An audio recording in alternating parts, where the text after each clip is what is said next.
Speaking of Anthony Weiner and how that affects the mayoral race overall, I mean, obviously it is of great interest in the press and the public, but do you think it affects the Republican primary voters? Are they thinking about it and focused on it?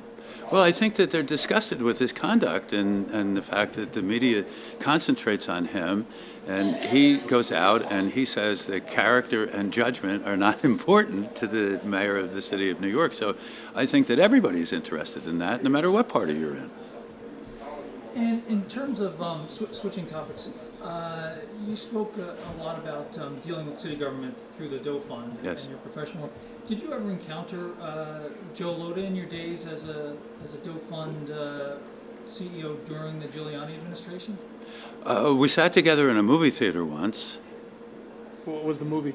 I forget. When was it? Oh, a long time ago. Was it a friendly date or was it? Well, look, I like Joe. I don't have any problem with Joe. But I'm just curious more about professionally whether you encountered him Well, in his professional role. Joe was the budget director and deputy mayor. My dealings with the Giuliani administration were around the welfare to work. And Richard Schwartz, who then went on to work at the Daily News and so on. He was the architect of Giuliani's welfare policy, and they modeled it after us. And we expanded the Doe Fund while Rudy was mayor. So, I got along not so well with Koch, but Koch started me off to shut me up. And then Dinkins, of course, we were at his inaugural.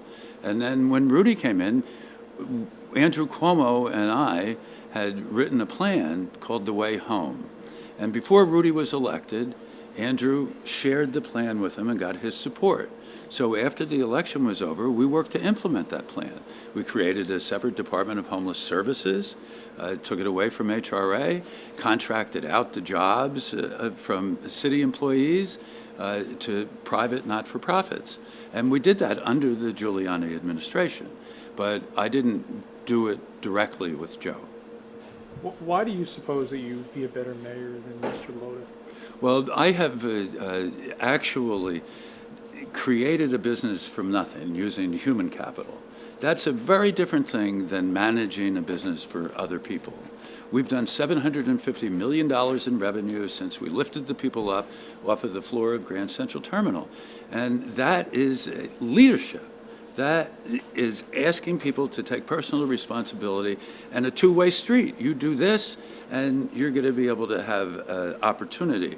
I don't think Joe has that kind of experience. Joe's a lovely person and a good bureaucrat, but he doesn't have the vision and the experience of actually getting people jobs, which is the place where I believe New York City is at and what the city needs for the next 4 years. Assuming for a second that you are not the Republican nominee, would you support? I'm not going to do that.